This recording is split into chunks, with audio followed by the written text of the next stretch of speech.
perfect wisdom, with the divisions of the Abhishamaya-Lamkara. Translated by Edward Conze. University of California Press, Berkeley, Los Angeles, London. Translation of the Sutra. Chapter 16. Entrance into the Dharani-Doors. The equipment with the path.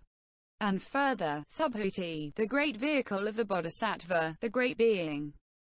The four applications of mindfulness. Which four? Mindfulness as to the body, as to the feelings, as to thought, as to dharmas. There the bodhisattva dwells with regard to the inward body, feelings, etc. In the contemplation of the body, etc. But he does not form any discursive thoughts associated with the body, etc. He is ardent, clearly consciousness and mindful, after putting away all worldly covetousness and sadness. And that without taking anything as a basis. And so he dwells with regard to the outer body, to the inner and outer body, to feelings, thought and dharmas. How does a bodhisattva dwell with regard to the inward body in the contemplation of the body? Here a bodhisattva knows when he walks, I walk, when he stands, I stand, when he sits, I sit, when he lies down, I lie down. In whichever position his body may be placed, whether in a good way or not, he knows that it is in that position. And through non-apprehension of anything.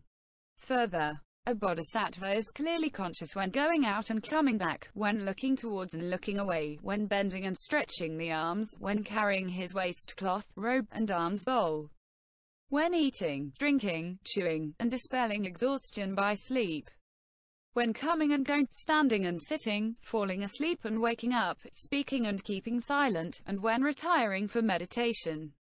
And that through non-apprehension. Further, a bodhisattva who courses in perfect wisdom, and who, mindful, breathes in, knows as it truly is, mindful I breathe in. And so when he breathes out, when he makes a long inhalation or a long exhalation, a short inhalation, or a short exhalation. Just as a potter, or potter's apprentice would whirl round a wheel, and, when making a long whirl, he would know, as it really is, I make a long whirl. And so also when he makes a short whirl, so also the bodhisattva, and that through non-apprehension. Further, a bodhisattva, who courses in perfect wisdom, contemplates this very body according to its elements as it really is. There is, in this body, the element of earth, water, fire, and air. Just as a skillful cow's butcher, or cow's butcher's apprentice, having killed a cow with a sharp knife, cuts it into 4 quarters, and then examines it, as he stands or sits. Just so, the bodhisattva with regard to the 4 elements, and through non-apprehension.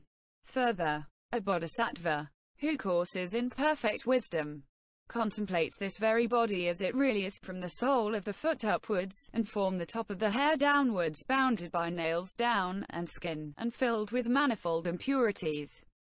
There are in this body hairs of the head, hairs of the body, nails, teeth, skin, hide, flesh, tendons, blood, bones, marrow, kidneys, heart, liver, serous membranes, spleen, lungs, intestines, mesentery, stomach, urine, excrement, tears, grease, sweat, spittle, snot, pus, bile, mucus, lymph, fluid of the joints, dirt, brain, oozings of the eye, oozings of the ear.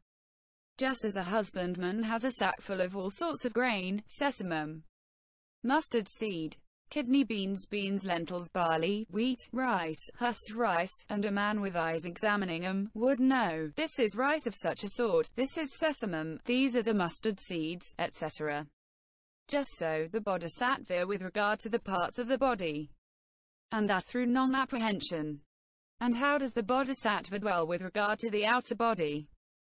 When he goes to the burial ground, a bodhisattva sees all sorts of dead bodies thrown in the burial ground, flung in the charnel field, 1 day dead, 2 days dead, or 3 days dead, or 4 days dead, or 5 days dead, swollen, dark blue, festering, eaten by worms, or mangled. And thus he compares his own body. This body also is of such a dharmic nature, of such an own being, and it has not gone beyond this state of affairs. And so he reflects when he sees dead bodies cast into the burial ground, 6 nights dead and 7 nights dead, being devoured by crows, eagles, and vultures by jackals, wolves, dogs, or various other kinds of animals. Or E, when he sees those dead bodies flung in the burial ground, mauled, repulsive, foul, and stinking. Or IV, when he sees in the charnel field a chain of bones, smeared with flesh and blood joined together by tendons. V, or when he sees those dead bodies, a mere chain of bones, with flesh, blood and tendons all gone. Or VI, when he sees in the charnel field a chain of bones, separated, not joined together, disjoined, like shells scattered anyhow on the ground. Or VII, when he sees in the charnel field bones scattered in all directions, i.e. here foot bones, there shin bones, there thigh bones, there a hip and pelvis, there the bones of the spine, there the ribs, there the neck bones, there the arm bones, there the skull. Or VIII, when he sees in the charnel field bones, several years old, several hundred years old, dried up by the wind and sunshine, white like conch shells. Or IX, when he sees in the charnel field bones, dark-colored, black-blue, grey like pigeons, rotten, powdered into the likeness of dust upon the ground. He compares his own body, and thinks that this body also is of such a dharmic nature, of such an own being, and it has not got beyond this state of affairs.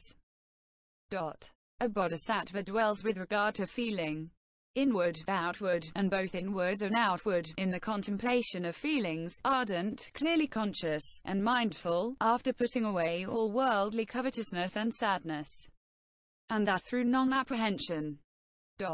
Likewise a bodhisattva dwells in the contemplation of thought. Likewise a bodhisattva dwells in the contemplation of dharmas. This also is the being, great vehicle of the bodhisattva, the great. 2. And again, the great vehicle of the bodhisattva, the great being, i.e. the four right efforts. They are: here a bodhisattva, who courses in perfect wisdom, rouses his will, makes an effort, puts forth vigor, makes his thoughts hence correctly, exerts himself 1. So as to bring about the future non-production of evil and unwholesome dharmas which have not yet been produced. 2. So as to bring about the forsaking of evil and unwholesome dharmas which have been produced. 3. So as to bring about the production of wholesome dharmas which have not yet been produced. 4. So as to bring about the stability, increase, non-disappearance and completion of the wholesome dharmas which have been produced, and that through non-apprehension. This also is the great vehicle. 3. And again, the great vehicle. The four bases of psychic power. They are: 1. Here a bodhisattva, who courses in perfect wisdom, develops the basis of psychic power, which is endowed with concentration from desire to do, together with the formative forces of effort, based upon detachment, dispassion, and cessation, dedicated to self-surrender. And so with 2, 3, 4, where desire to do is replaced at 2 by vigor, at 3 by thought, at 4 by exploration, and that through non-apprehension. This also is the great vehicle. 4. And again the great vehicle. The 5 dominants. E. Faith, vigor, mindfulness, concentration, and wisdom. 5. And again the great vehicle. The 5 powers, i.e. faith, vigor, mindfulness, concentration, and wisdom. 6. And again the great vehicle. The 7 limbs of enlightenment, i.e. mindfulness, investigation into Dharma, vigor, joyous zest, tranquility, concentration, and even-mindedness. What is mindfulness as a limb of enlightenment? Here a bodhisattva, who courses in perfect wisdom, develops the limb of enlightenment that is mindfulness based upon detachment, dispassion, and cessation, dedicated to self-surrender. And so for the other 6. And through non-apprehension.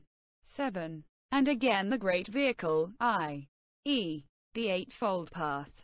It consists of right view, to right intention, to right speech, to right conduct, to right livelihood, to right effort, to right mindfulness, right concentration.